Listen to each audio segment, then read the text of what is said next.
Okay, so as Dennis said, I just interrupted meditation retreat down at our retreat centre in Ajahn Grove to come and give this talk this evening.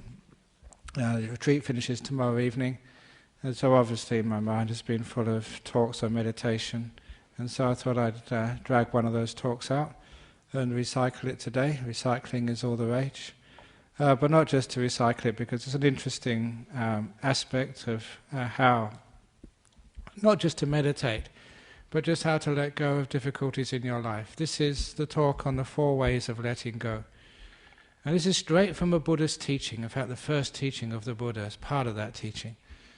But also it's a case that, number one, no matter whether you meditate or you don't meditate, whether you're a Buddhist, a Christian, a Muslim, a Hindu or whatever, each one of us has from time to time to learn how to let go. Because sometimes that not being able to let go, carrying around the bad memories of the past, the bad feelings of the present, the fears of the future, not being able to let them go causes us so much pain and suffering. And not just us pain and suffering, it causes all the people who have to put up with us a lot of pain and suffering. So at the very least, for the compassion of your family and the people you work with, please train your mind to be able to let go, to be peaceful and happy.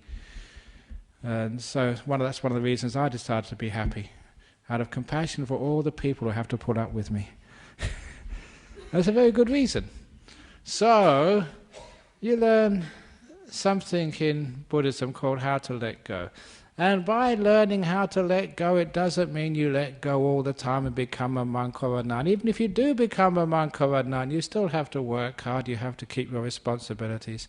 You can't just let go all the time, but it's a very beautiful part of your repertoire that you know at any time, in any situation, you've got something to do which most other people can't do. You can just let things go and let things be. Simple things. It always surprises me why it is that someone hurts you, they cheat you, they let you down, or they say terrible things about you, big time. Why can't you just let it go? Because if you don't let it go, that person continues to hurt you, continues to harm you. It's a really weird thing, isn't it? They've hurt you once, and because you attach to it and carry it around, they hurt you again and again and again and again. Every time you think of it, they're hurting you one more time. When you look at it that way, it's totally unreasonable, illogical. One of the most foolish things you could ever do is to get angry at someone who hurt you. Because when they hurt you, and you get angry, they're hurting you twice over. So someone hurts you. Can't do anything about it, let it go, it's gone. You let it go, and they can only ever hurt you once. And then you let it go. So easy to do when you realize how you let these things go. Not only that, sometimes we have all these fears of the future. I don't know, some of you probably, if you haven't yet, one day you go to a doctor and say, you've got breast cancer, you've got prostate cancer, you've got lung cancer, you've got some sort of cancer. There's a whole variety of cancers now, just like the whole variety of muesli. When I was young, you could only get one brand. So this is the choice you have these days. So when you have any of these diseases, what do? You worry yourself sick. You're already sick enough, and now you worry yourself sick even further. It's a totally daft and stupid thing to do. So, why can't you let go of the future? Enjoy this moment. And as I said, I actually never said that this evening. It's strange. I used to say this every week. In meditation, where is your future made? When is the only time you can do anything about your future? Right now. This is the place your future peace, health and happiness is being constructed. So every time you worry about your future, oh, what's going to happen to me? I'm going to die. You're actually neglecting the place you can do something, which is right now. So if you can just make peace, be kind, be gentle, if you can let go of the future and the past and just be now, you're going to be a very healthy, happy, successful person. And people sort of do bad things to you, just let it go. Why should I allow those people to control my happiness? Or, as one of my favourite sayings goes, you know, you get these calendars. I used to get the calendars, we ran out of them. Every year the Buddhist Society makes a calendar, and they try and put some of Ajahn Brahm's sayings on that calendar. And the one saying I like the most, which never gets on that calendar, is this one: why seek for revenge? Because you know that karma will get the bastards anyway. I don't know why that never gets on the calendar.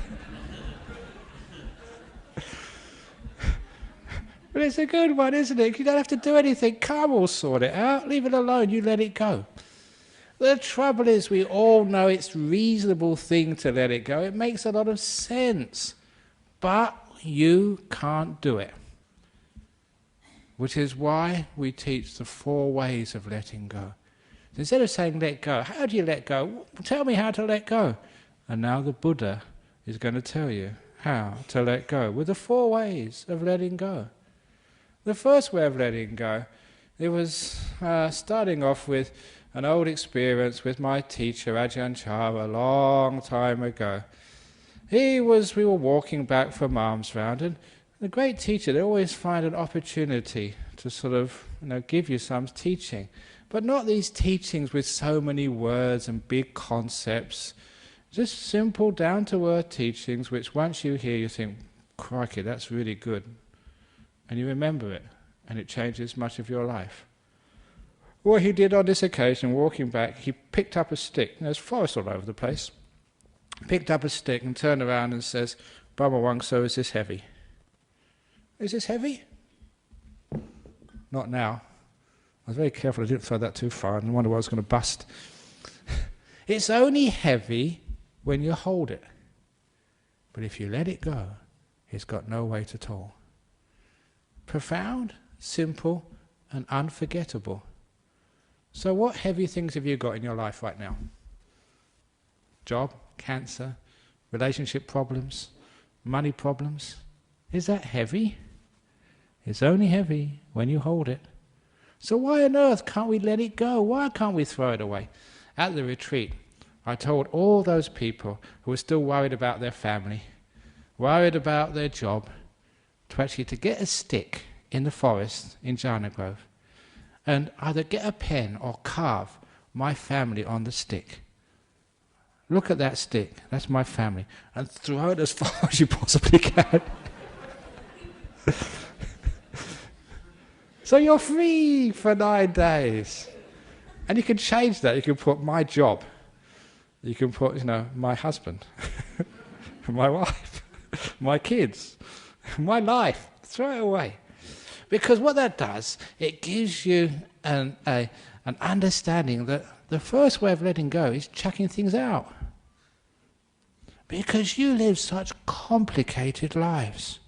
You have so many things in your basket. And that means you can not travel lightly on the journey of life. Imagine a big backpack. You see all these backpackers in Perth. I used to go backpacking. My backpack was really small. These days I have huge backpacks.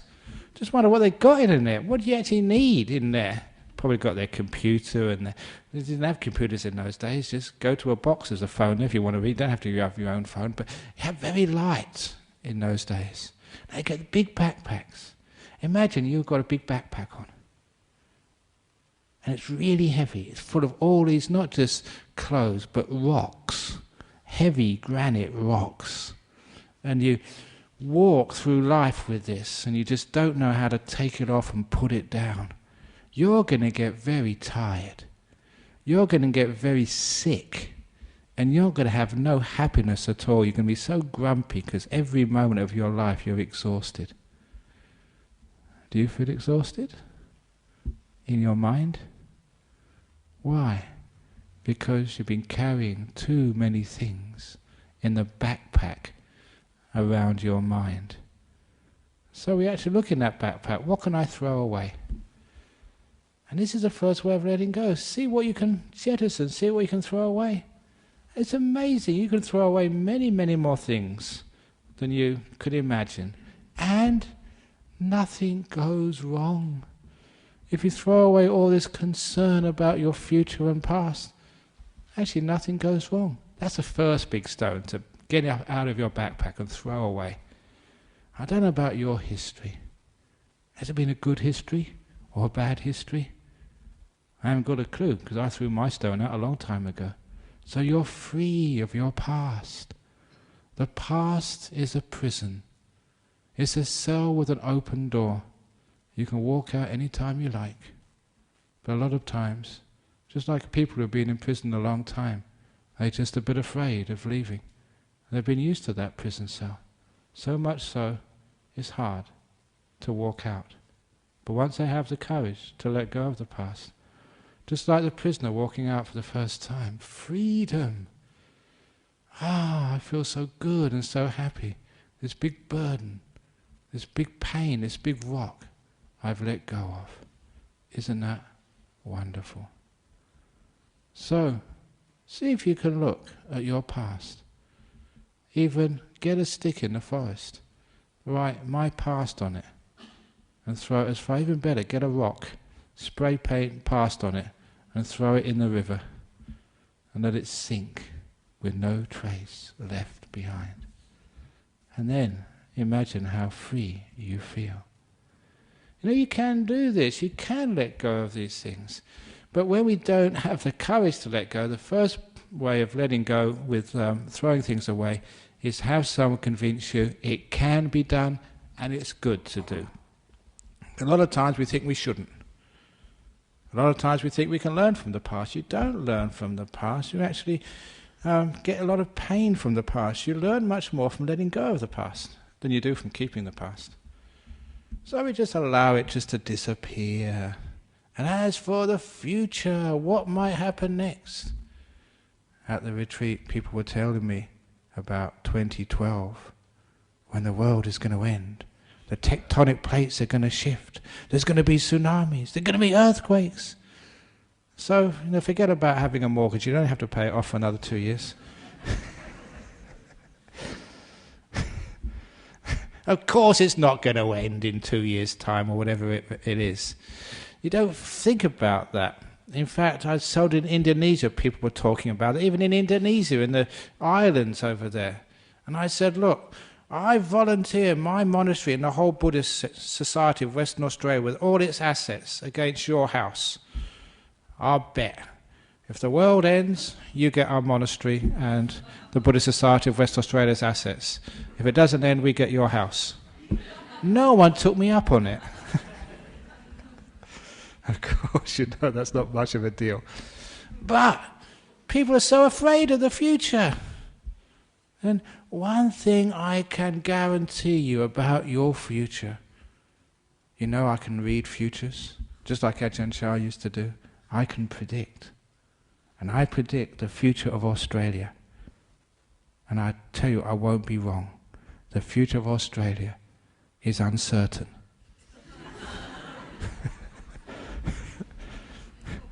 That's not just a joke. That actually shows you that you cannot know what's going to happen next. Any time in your life, you just know, you don't know what's going to happen. Your life has been so surprising. It's gone in directions you could never have predicted, each one of you. And that's just the uncertainty of our life. So let go of the future, throw it away. So what we're doing is we're letting go by throwing things out, seeing what we can jettison, see what we don't really need on our journey. And then next thing you can do is throw away this complaining mind. Look, dogs are barking again. How many times do they bark? Should we do something about these dogs? You can't. That's what dogs do. They bark. That's their nature. So throw away all this complaining. Thank you. No. I've finished now. You can stop barking, dogs. Same as your husband. Sometimes you want to throw your husband away. That's what husbands are like. That's what they do. That's what wives do. That's what kids do. I was on this aircraft, many aircraft flying all over Indonesia, and they always have these kids, bah, bah, bah, all the time in the aircraft. And sometimes I think, can we not open the door and throw them out? But I can't do that because I'm a compassionate monk. But instead of throwing the baby out, what you do is you throw your complaining out the window. Stop complaining, let go of that. So I look at my mind, and you've got this what we call fault-finding, complaining mind. You know what that type of mind is. That fault-finding, complaining mind can drive you nuts. There's always something wrong. Buddhist society, there's always something wrong with this place. Like today, we didn't have the right tea. I mean, that's not good enough. If there's not the right tea next week, Dennis Shepherd, President, I'm not coming ever again. No, of course you don't think like that, because that's just a complaining, negative mind. And it doesn't get you anywhere. Even if you do get the right tea, someone will drink it before I get to it, so who cares? So the point is, just let go of your complaining mind. Throw it out. Has that ever got you anywhere? And you look at that complaining mind, it just drives you nuts and makes you a really terrible person to live with. So it's nothing else. You can see, I don't want this. Literally, throw it away. It's as easy to do as that. It's letting go of the negativity. And letting go of all this stupid thinking we do. Not only the negative thinking, but even some of the positive thinking.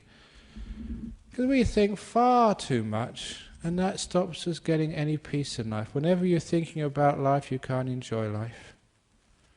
You're just listening to the commentary. You're reading the book about life. The thoughts and ideas in your mind. You're not really enjoying the real thing. That's why there's this old simile, it's an old meditation story of Lao Tzu. Every evening he would go on a walk, and he'd choose one of his disciples. Only one could go on a walk with the great master. But there was a golden rule. If you weren't on a walk with the great Taoist master, you had to be quiet. You weren't allowed to speak, not even one word. One day this young man was going on a walk with the master, and they got to a ridge in the mountains at sunset, and it was one of these amazing, gorgeous sunsets. And the young man couldn't help himself but say, "Wow, what a beautiful sunset." He broke the rule. Lao Tzu turned around, went back to the monastery, would never allow that young man to go on a walk ever again. And the young man's friend pleaded for him, said, "Look, there's only one sentence. Give him a break, cut him some slack. What's the big deal anyway of keeping silent?" And that's when the master said this very profound explanation. He said, when that young man said, "What a beautiful sunset," he wasn't watching the sunset anymore. He was only watching the words. He wasn't watching the sunset. He was only watching the words. Now that's actually very deep. Every time you think, "What a beautiful sunset," you're not watching it anymore. You're watching the words. And so much of us, we just watch words. That's all our life is, just words. It's divorced from real life. We don't feel, we don't see, we don't hear. We just live in what we think we hear, what we think we see, what we think we know. So it's a great thing to be able to throw out all that thinking. And you get peaceful at life at last. You don't have to do this all the time. Just every now and again, learn how to throw it out. I told a story a long time ago about my mother's mantel shelf. She's an English woman. She's in a home now, she's very old, but in her house, like many English people's house, they had a fireplace, and above the fireplace they have mantel shelf. And on that mantel shelf they keep the knickknacks, the mementos, the photographs, and all the things which bring back happy memories. And so that one day, I'd just been in Australia for a few years, and I went to visit my mother, and so I brought her a gift. And what sort of gift do you bring? Someone gave me a stuffed kangaroo. A little fluffy toy, really cute. So I brought that back and gave it to my mother, and she liked it very much. She put it on her mantel shelf. Next time I went over there, someone managed to get me a koala. And so I took that back, and she said, oh, it's so beautiful. Every time I see this, I can remember you in Australia. So she put it on her mantel shelf next to the kangaroo. The next time I managed to get a kookaburra. The time afterwards, a platypus. And the fifth time I went, I managed to get a wombat. The trouble was the wombat was so big, she tried to put it on the mantel shelf and all the other ones fell off. And she spent about an hour trying to balance it on her shelf, and everything else fell off. I said, why didn't you throw those other things away? She said, no, these are nice, they remind you of me. And you had so much rubbish on that shelf. And I said, Mother, this is like the person, they get one more thing in their head, they have nervous breakdown. Your mantel shelf's having nervous breakdown. That's what happens. We collect so many thoughts and so much stuff.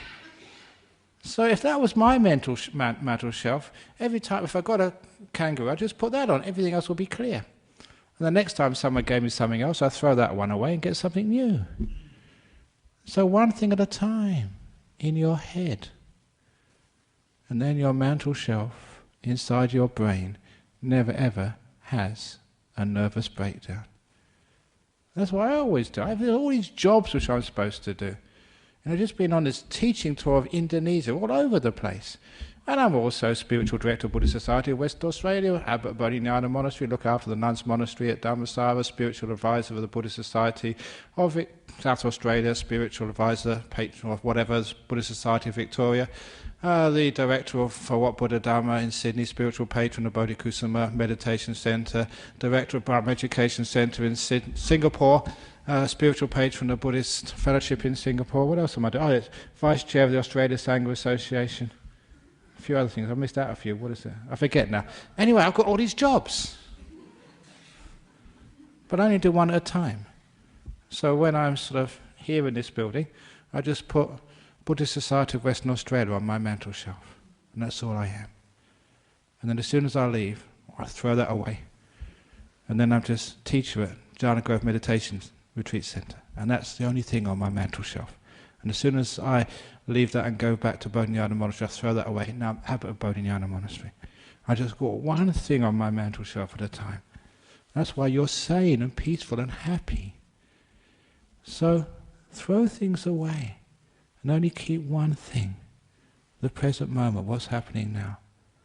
That becomes the first way of letting go. Learning to throw things out. And stop keeping so much. Especially don't keep the past or the future.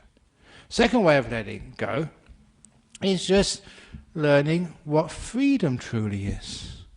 And this particular story is an anecdote when one of our monks, when I was too busy doing all these other things, we used to go teaching in prisons, but another monk started teaching in prison.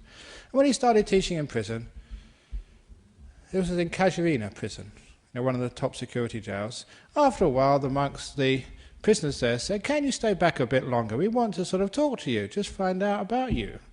So he stayed back a little bit longer. They gave him a cup of tea and some chocolate.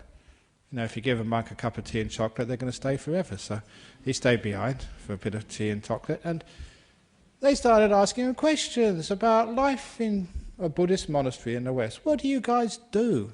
Have you ever wondered what we do, in our monastery? And so he said, okay, the day in the life of a monk, we get up at 4 o'clock in the morning. And just at that, the prisoners were aghast. 4 o'clock in the morning! Even in prison you don't have to get up that time. And the monk, he did actually make a qualification. He said, actually, it's voluntary. It's optional getting up at 4 o'clock in the morning, which is true. It's optional. You can always get up earlier if you want to. That's the only option. And then what do you do? And he told them, we meditate. He said, what, can't you just watch the end of the late night movie? He said, no, we don't have TVs. You don't have TVs in the monastery. We have TVs in our cells. In prison. That's terrible. So what do you do then? You have your breakfast. And we do have a breakfast at monastery. We usually have 1 cup, we have a cereal in it, and that's about it. Or, if someone like Santuti, he has his noodles. But it's only 1 cup, that's all. I said, wow, you know, in Casuarina Chow, we can have bacon, we have pancakes, we can have cereal, we have everything there, whatever you want.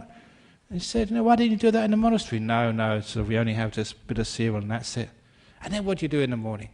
And then we work hard at Bodhinyana Monastery. We do this amazing chores, you know, building. And even I do that. You know, if you go down to retreat centres, we're doing this ramp, and I was spending 2 days cutting the bricks. You know, this huge angle grinder, really heavy work, getting myself all dusty.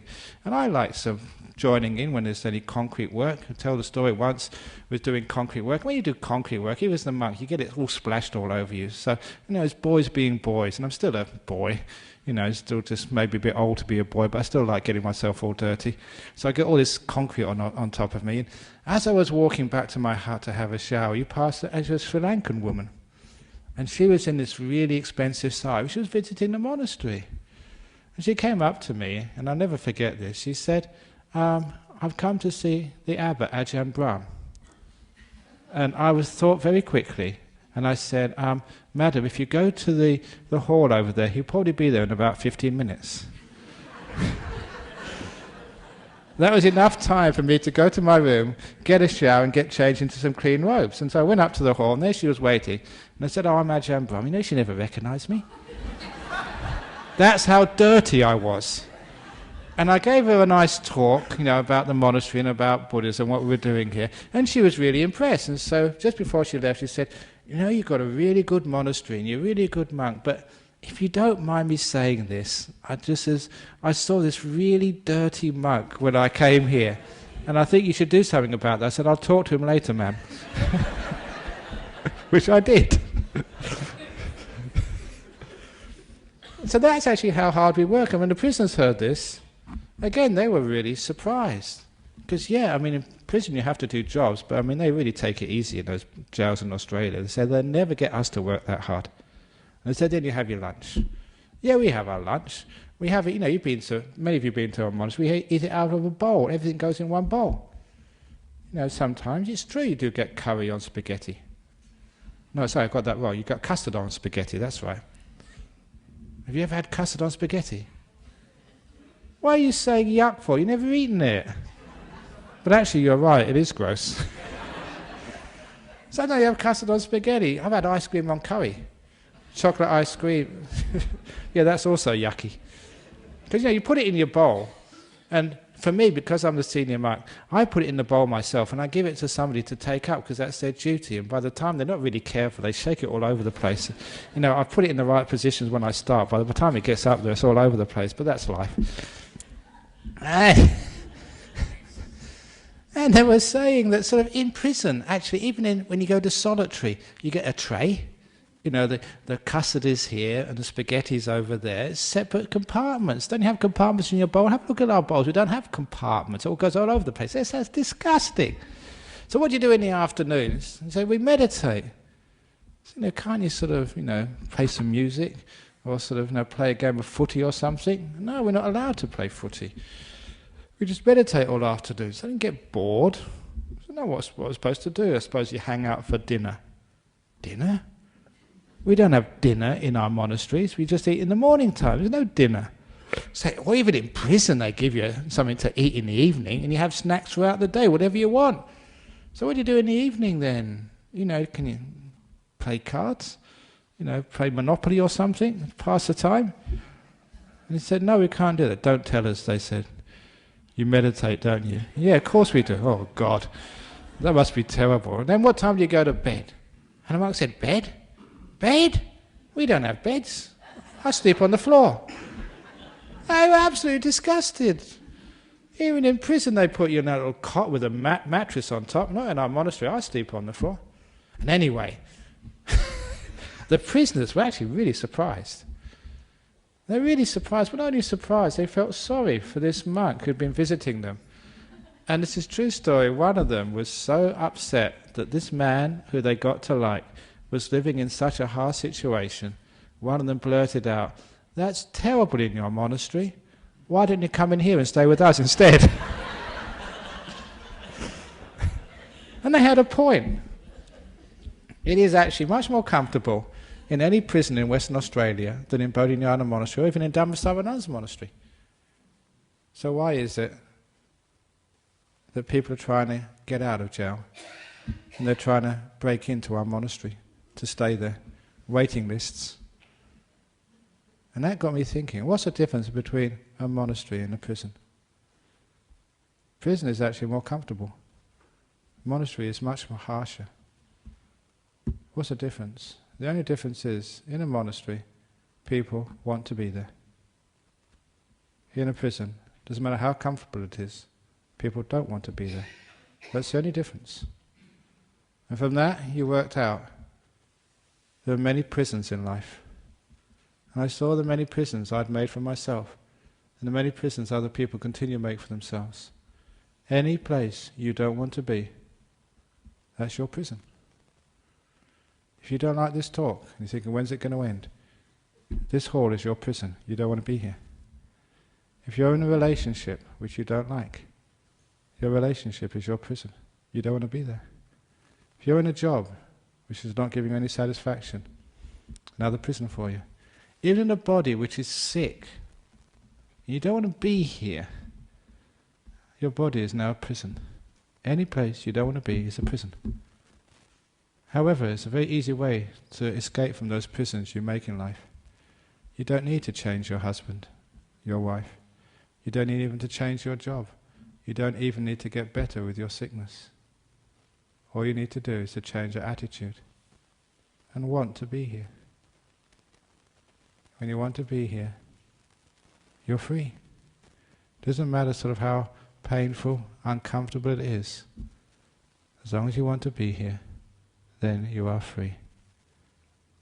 That's called contentment. It's the second way of letting go. I want to be here, wherever here happens to be. And that's one of the most powerful attitudes, especially when you're meditating, and also other times in your life. When you're meditating, doesn't matter what you're experiencing. You can be dull, sleepy, restless, thinking all sorts of weird things in your head. But if you want to be here, you feel peace and freedom. If you want to be somewhere else, you'll always feel this tension and suffering. The great trick is you don't need to change anything except your attitude and want to be here. Not only when you're meditating, but there are many other times in your life.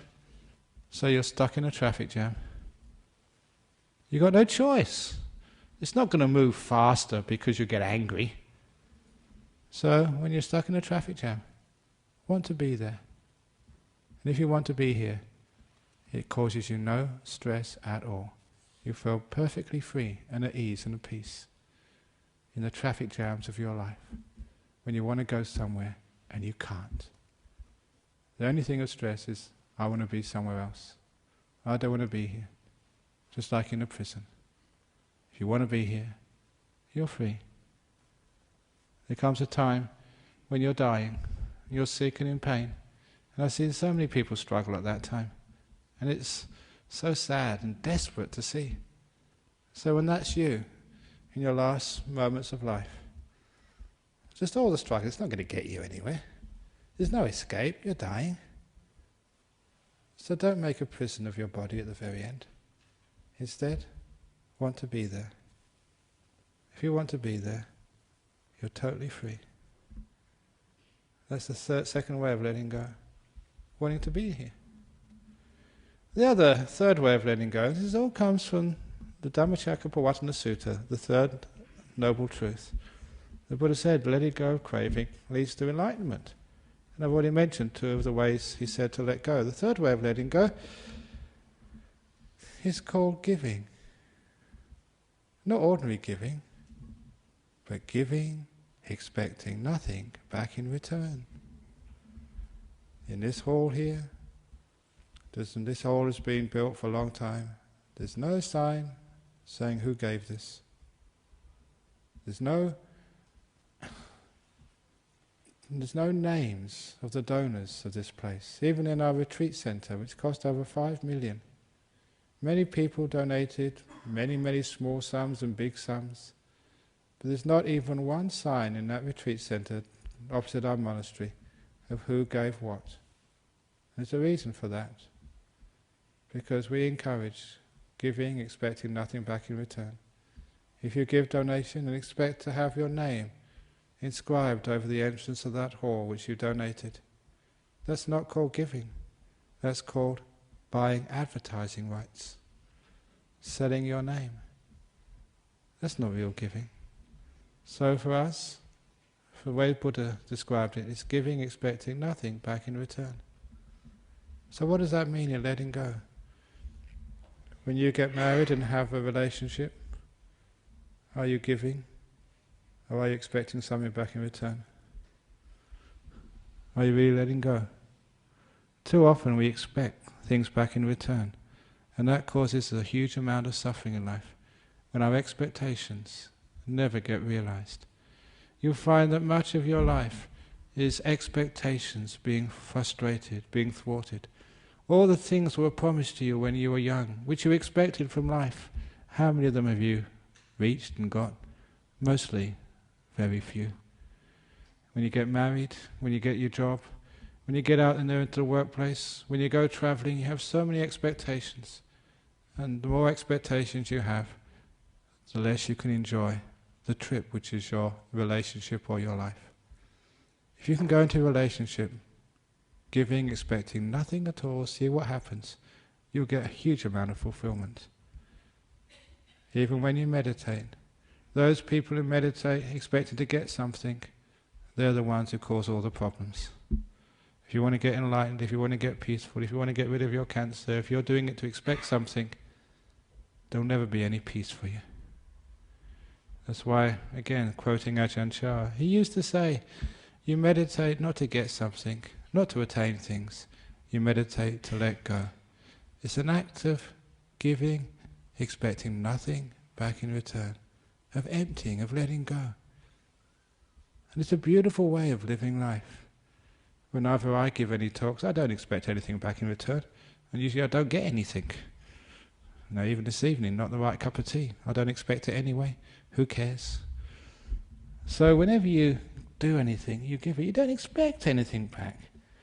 Sometimes people get quite surprised at that. There was somebody who rang me up once from here.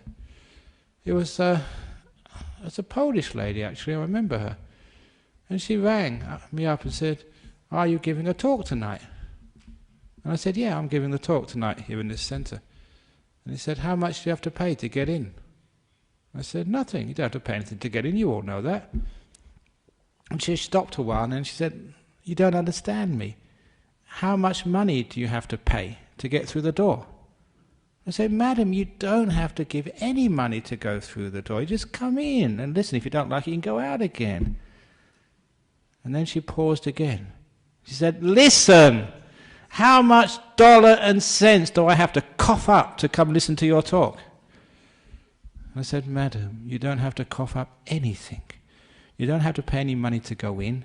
You don't have to pay any money to go out. We don't give you sort of brochures and propaganda, which will ask you money afterwards. It's totally for free. You just come in and listen and you go out again afterwards.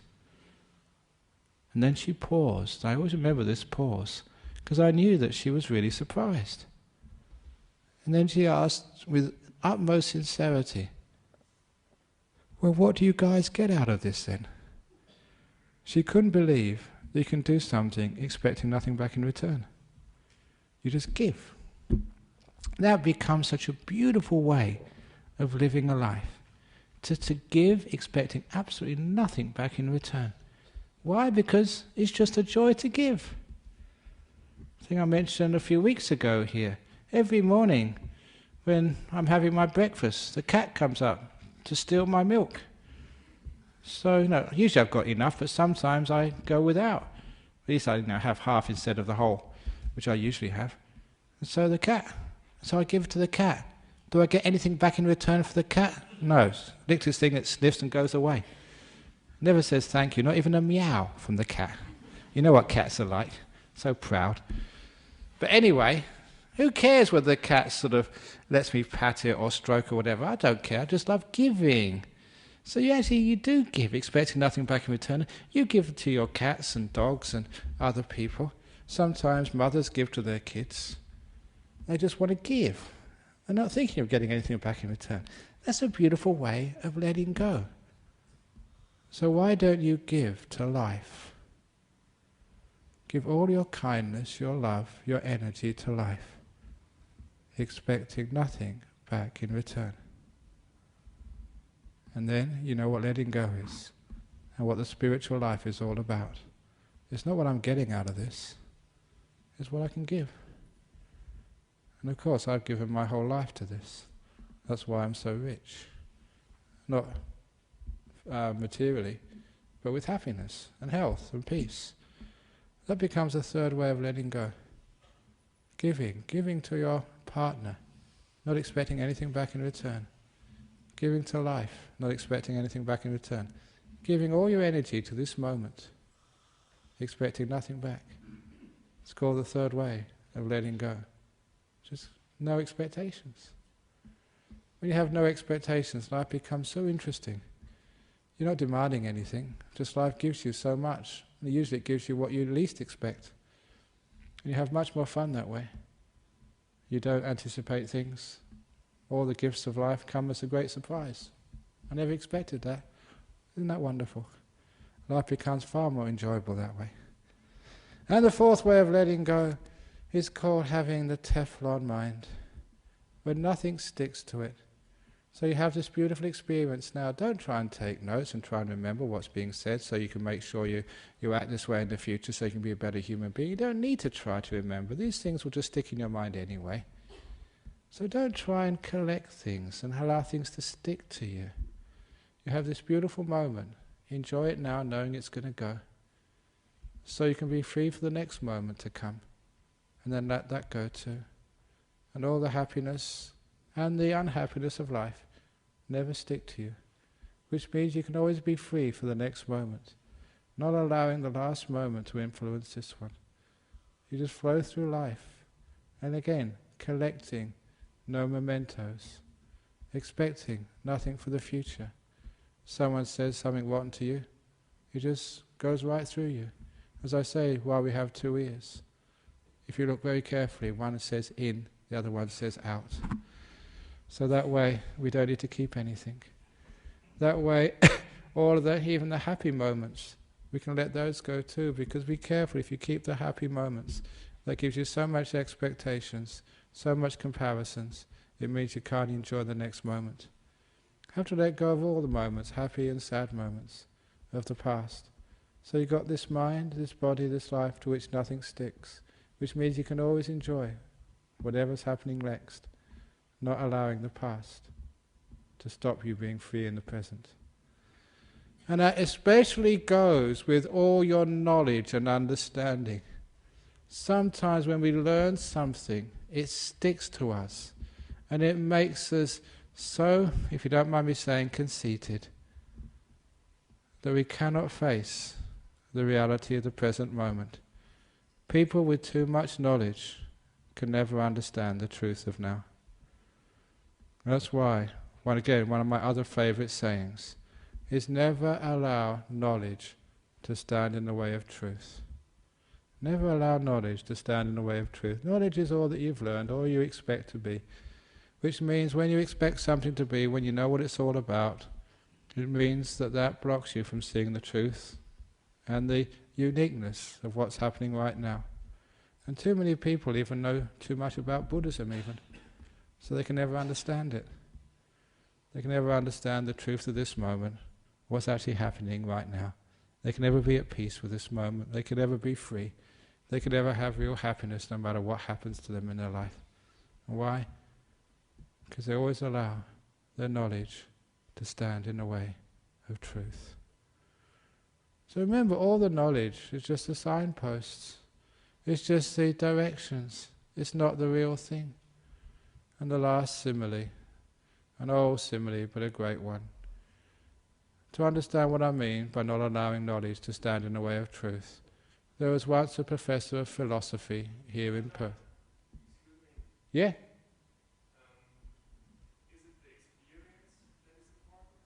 The experience is important, and which we're now going to see with the simile of the professor And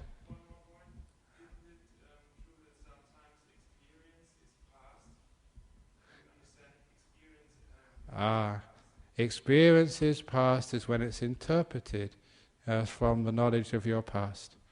In other words, you take the experience and you compare it with something else, which means it becomes limited by the past. To learn, the words actually stand in the way of truth. That's why in meditation we learn how to be absolutely quiet, to feel and to know. That becomes the truth. In the same way that the student of Lao Tzu could actually didn't see the sunset, only saw the words. And that great Taoist master made a very good comment. That it is the person, if they want to see the sunset, they've got to put aside all the words. Descriptions, the words actually block the experience. That's it. Okay, back to the professor. There was a professor who, of philosophy, in the university, whenever you mention professors of philosophy in Buddhism, they always get a bad rap. So if there's any professors over here, I do apologize. It's just our tradition. But this professor of philosophy, he found out there was a new 5-star restaurant opening in Perth, and he wanted to go there to test out the food. So he made an appointment. He rang up. There was a 2-month waiting list. That's how popular the restaurant was. And so, 2-month waiting list, he decided to book his place there anyway. And when he booked his place there, 2 months later, he rocked up at the restaurant. And of course they wanted to see his ID to make sure he'd really booked a place. And so they checked his ID, yes, he was booked in. So he went into the maitre d' took him to his table. He sat down at the table and a waiter came, this really well-dressed waiters, and gave him the menu. And this menu was in thick parchment. And the menu was written in gold letters and calligraphy. Even the menu was a work of art, as you would expect in an expensive restaurant. This is no fish and chip shop. This is a top-class 5-star restaurant. So, he looked at the menu, and then he ate the menu, and then he paid and left. Because the professor had no idea of the difference between the menu and the food. Do you get it? Too often, the menu is one's knowledge, and the food, what you eat, is the experience. Which is why I said, never allow knowledge to stand in the way of truth. So we let go of all of that.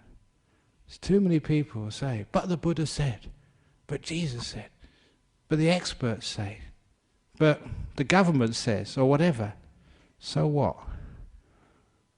It's interesting, it may be sort of pointing in the right direction, but that's what they said, but what did they mean? Where were they pointing to? And that's the experience which you have. So by having a Teflon mind, you become this beautiful free mind, which can actually see things as they are, rather than see things as you're told that they are. So learn how to be free. These are all the ways of letting go. Little things.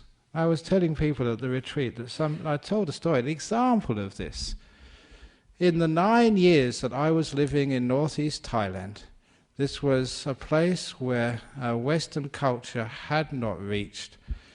The countries surrounding Thailand had been colonized, but Thailand had escaped. And whatever Westerners went into Thailand, they were all in Bangkok, some in Chiang Mai, but the part of Thailand I was in, no Westerners had been there. And this is no exaggeration. I went to some villages in that place, and I was the first Westerner the villagers had seen. I remember on one occasion going arms round in the morning, and I was the first white man they'd seen in this village. And so they were putting food in the bowl. They're supposed to put it, it's a big bowl, but they were looking at me. And all the food was falling outside, and the dogs were eating it all. Thank you very much, because I was the first Westerner they saw. But because of that, it was like an indigenous culture which had not been tainted by the West. And it was fascinating to observe that from inside, because I was a monk. So as a monk, you weren't some sort of visitor. You had a place in that social hierarchy. You were in the middle of that social hierarchy. You were not an outsider. So you were treated like a Thai. You were expected to behave like a Thai. And soon you became like a Thai. You saw it with Thai eyes. And one of the things you saw were totally unexpected. What I was saying at the retreat was, in those 9 years, the monastery I was staying in most of the time was a cremation ground. So all the villagers in the local area used that place for the funerals. So we'd do the funeral. We see all the villagers, they'd come and they bring their dead. We do all the chanting and services. We see them that afternoon, that evening, the next day. And there was something very strange. There was no grief. They just didn't cry. Not just cry, they weren't even sad when somebody died. And this was not suppressing their grief, because you saw them every day. They just wasn't there. It was a culture in which grief was absent. And that really shocked me. And I was there 9 years. So there was no just short visit. And I thought that was impossible, because my learning had said that when you lose someone you love, you have to have grief. The truth of the matter, there was no grief there. You can see? And sometimes people say that's impossible. It was there. Can you see how people, they can't see the truth because of their learning? Never allow your learning to block the truth. So a lot of times we have to let go of even our learning and our assumptions in order to see the truth. And that's having what I call this Teflon mind. Otherwise you'd have all this assumption of who your husband is, who your enemies are, who your friends are, what life is all about. And that will block you seeing what's really out there. And life is totally surprising, at least as far as I'm concerned, what I've seen in my life. Even like Indonesia, my trip to Indonesia. You know, that's where all the Muslim terrorists are, you know, all the Bali bombers, they came from over there. But I had such a wonderful time with the Muslims. They came to all my talks, we had photos together, got interviewed and photographed in the Muslim newspapers. Even one Muslim family, they came to the airport, they just caught me in time. Said, "Oh, Ajahn Brahm, you must sign our book, it's the best book we've ever had." So this whole Muslim family in the veils and everything, me in the middle with the book, having a nice photograph taken together. Isn't that wonderful when people of different religions can have so much fun together? Did you expect that? That was the truth. So a lot of times when we think, Muslims, they don't like Buddhists, that's actually what stops us seeing the truth. So remember, just have a Teflon mind. Don't allow these things to stick, because they will stop you from experience the truth. So these are 4 ways of letting go. And those 4 ways again are just throwing things away. I'm not talking about throwing your material possessions away, but throwing those mental stuff which you keep, the past and the future, worried about the future, and all this other stuff which you worry about. Throw it out. And be simple and be free. Have few possessions. Don't carry so many rocks in the backpack on top of your mind. And number 2 is learning how to be content. It's wonderful having a mobile phone. Isn't that wonderful? So be content that it's ringing. Because it's going to ring anyway. You can't do anything about it. So be happy to be here. That's very nice music. Thank you so much. It's very rare that monks hear music, you know, because we're not allowed to hear music. So it's very wonderful to hear this. Thank you so much. So be content and happy no matter what's happening. Number 3 is actually whatever you do, just give expecting nothing back in return. So I don't expect thanks. I don't expect anything back. So whatever you like this talk, that's your problem. I've just given my talk, I've done my duty, and that's it. So I don't expect anything back in return. I just give because I love giving. I love teaching. I love serving. I love being kind and seeing what you need next. So that's my joy. So thank you for giving me the chance to teach. That's all I need. Nothing back in return. And that's beautiful because then you're free with no expectations. And last of all, have a Teflon mind, which nothing sticks. So don't keep things, especially your thoughts, even your knowledge, so you can be free. And then you understand what letting go is. And if you can do that from time to time in your life, you find that most of the problems of life you can overcome. There was a time when you work hard, when you carry things, you do your duties and jobs. There has to be the time when you just put things down and let go. The problem is, as Westerners living in a Western world, or as Asians living in a Western world, we all know about doing things. We're very good at that. But what we don't know is how to put things down, let go and rest. So that's how to let go. The 4 ways of letting go. Thank you for listening. Thank you. I never expected that.